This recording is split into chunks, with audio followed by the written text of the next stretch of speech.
The big one that I think anybody listening to this is going to recognize is we know 6 week challenges was the huge rage for probably about 2.5, 3 years.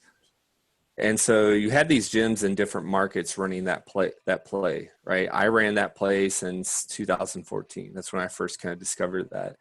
Um, and so I would run it like every couple months, just when we wanted a shot of new members coming through the doors. I think we had a good 6 week experience with them. We converted a significant, like 75, 80% of those people that came through. Um, but then when it hit the market and every gym, it seemed like every gym in every area was running 6 week programs. The market started to get burned through, right? Mhm. And so if you run a 6 week challenge, and if you're in a smaller town, maybe you're in a town of 30,000, 50,000 people, right? So a little bit smaller. I know there's gyms that even smaller places than that. You run that play for a few months in a row. Eventually, at some point, through Facebook's algorithm, somebody or everybody has seen that advertising. And I know there were plays running out there where you run it for free for a time frame, but they had to put a deposit down. They could win it back or get credit or whatever.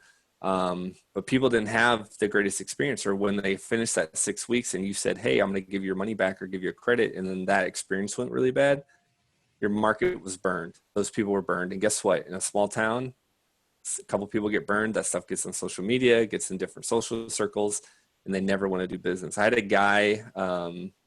This is one of many stories, but I had a guy. I think he was out in the Las Vegas area.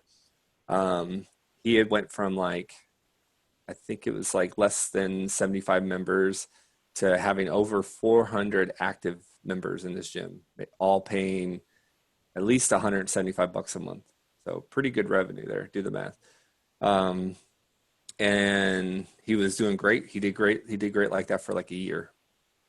And then he comes to Uplaunch, and I'm talking to him and I'm like, "Hey man," because that's some of the data that we want to, your history, where you come from, peaks, the valleys, where you're at today. And where he was at today was like back down to that original number. Wow. And he said, um, I said, "Well, what happened?" I said, "What happened to all that 400 you had active for most of last year?" And he said, "Well, eventually, um, it just ran out. The excitement of the 6 weeks was running out." And I said, "What was your average length of a membership?" And I believe, and I don't remember exactly the day because it's been about a year since I had this conversation.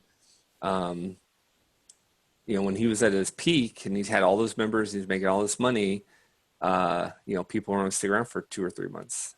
So he Hmm. lost them, because he was just constantly enrolling. So he thought the business was in a solid position because the money looked solid, but he was burning through his market, and he burned through it so quickly. And, now he felt like he's at square one, starting all over again.